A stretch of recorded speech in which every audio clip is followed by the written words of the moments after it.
Hello दोस्तों, कैसे हैं आप सब लोग। तो चलिए आज की क्लास में हम आपको दो वर्ड्स के बारे में बताते हैं जिसके बारे में कुछ स्टूडेंट ने कमेंट किए थे और पूछा था कि सर हियर एंड लिसन दोनों में क्या अंतर है।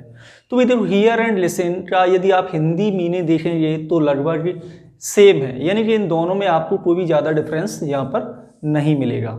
लेकिन फिर भी इन दोनों वर्ड्स में डेफिनेटली बहुत बड़ा अंतर है। तो चलिए आज की क्लास में हम जानते हैं कि हियर एंड लिसन दोनों वर्ड्स में क्या क्या डिफरेंस है।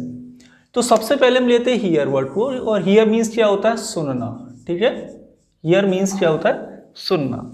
यदि मैं ये कहूँ if you here A sound, यदि आप किसी एक आवाज़ को सुनते हैं, आप किसी साउंड को सुनते हैं, तो इसका मतलब हुआ कि you are aware of it because it has reached your ears.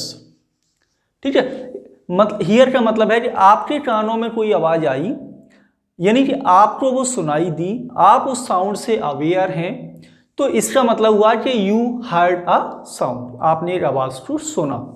ठीक है, जैसे यहाँ पर एक एग्जाम्पल मैंने लिखा हुआ है कि I can hear a car, मैं एक कार को सुन सकता हूँ। दैट मीन्स मैं वो कार का जो साउंड है वो मेरे कानों तक पहुँचा।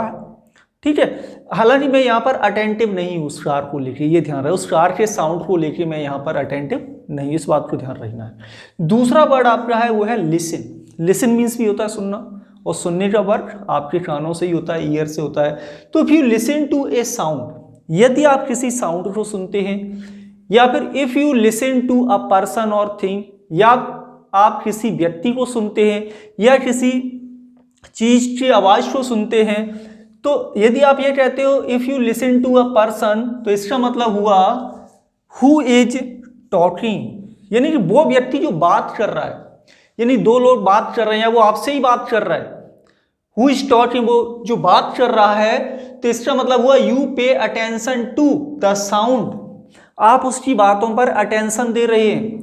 वो जो व्यक्ति बोल रहा है उसकी बातों पर आप अटेंशन दे रहे हैं। ऊपर वाले वर्ड में देखो, यहां पर आप अटेंटिव नहीं है, आपके कानों तक वो केवल आवाज पहुंची। हियर में केवल आपके कानों तक वो आवाज पहुंची है, लेकिन आप यहां पर उसकी बात पर या उसके साउंड पर अटेंशन नहीं दे रही है। और what the person is saying, यानी कि वह व्यक्ति क्या कह रहा है, इस बात पर फोकस कर रहे हो, वह जो बोल रहा है उस पर पे अटेंशन है आप, है ना। तो इसका मतलब हुआ कि you are listening to him. इसका मतलब क्या हुआ, you are listening to him, आप उसे सुन रहे हैं। If you are listening to a sound, लेकिन साउंड को लिसन नहीं करना, साउंड हर्ड होता है। किसी व्यक्ति की बात करें तो आप उसे क्या करेंगे, लिसन कर रहे हैं, यदि आप वहां ध्यान दे रहे हैं तो।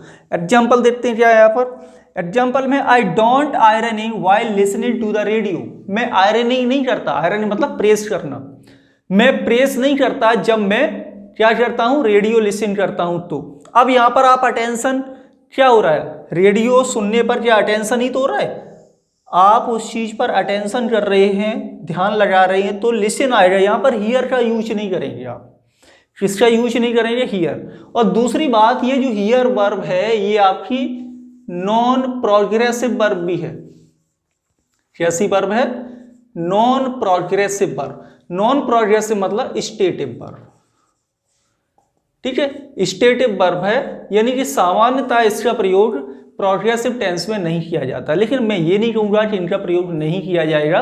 कुछ स्पेशल यूजेस ऐसे हैं, कुछ ऐसी स्पेशल कंडीशंस हैं जहाँ पर आप हियर वर्ड को प्रोग्रेसिव टेंस में यूज कर सकते हैं। सेकंड है listen carefully what he says, careful होकर सुनो जो भी वह कह रहा है। आप ये नहीं कहोगे here carefully what he says, ये गलत हो जाएगा, है ना। क्योंकि जब हम किसी चीज को केयरफुल होकर सुनते हैं तो आप वहां पर हियर का यूज नहीं करेंगे, बल्कि आप किसका यूज करेंगे, लिसन वर्ब का यूज करेंगे।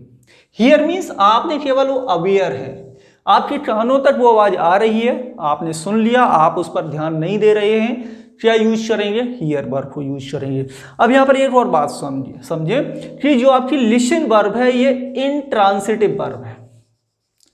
कैसी वर्ब है, इंट्रांसिटिव वर्ब है, ट्रांसिटिव वर्ब नहीं है। तो आगे बात करते हैं, कभी मैंने क्या बोला आपसे कि लिसन वर्ब आपकी इंट्रांसिटिव वर्ब है, ये वर्ब आपकी ट्रांसिटिव नहीं है।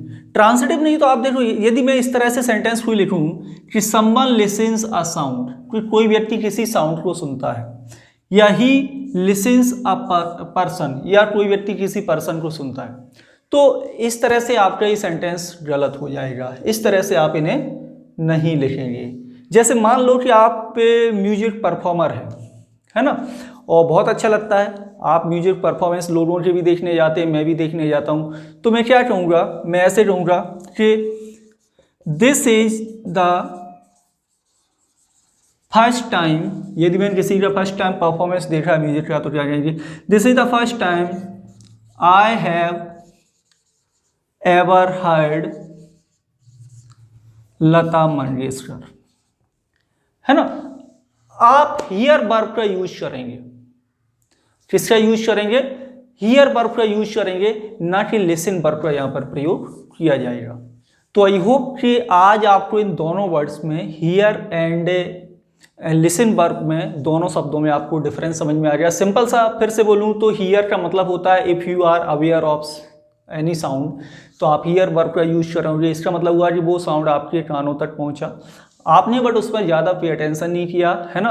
और लिसन कब यूज किया जाता है, जब आप किसी चीज़ को ध्यान से सुनते हो, किसी व्यक्ति को सुनते हो कि वो क्या बातें कर रहा है, तो आप उस व्यक्ति को लिसन कर रहे हैं, आप उसे हियर नहीं कर रहे हैं, ठीक है ना। सिंपल सा पॉइंट है, और यहाँ पर आई थिंक आप लोगों को समझ में आ जाए। फिर भी कोई डाउट हो तो कमेंट के माध्यम से आप पूछ सकते हैं, और किसी भी वर्ड्स, किसी भी क्वेश्चन या इंग्लिश में आपको किसी भी चीज़ के बारे में कुछ भी पूछना हो तो नीचे कमेंट करके ज़रूर बताएं, उसके ऊपर मैं सेपरेट छोटा सा वीडियो आप लोगों के लिए ज़रूर बनाऊंगा। Thank you for watching.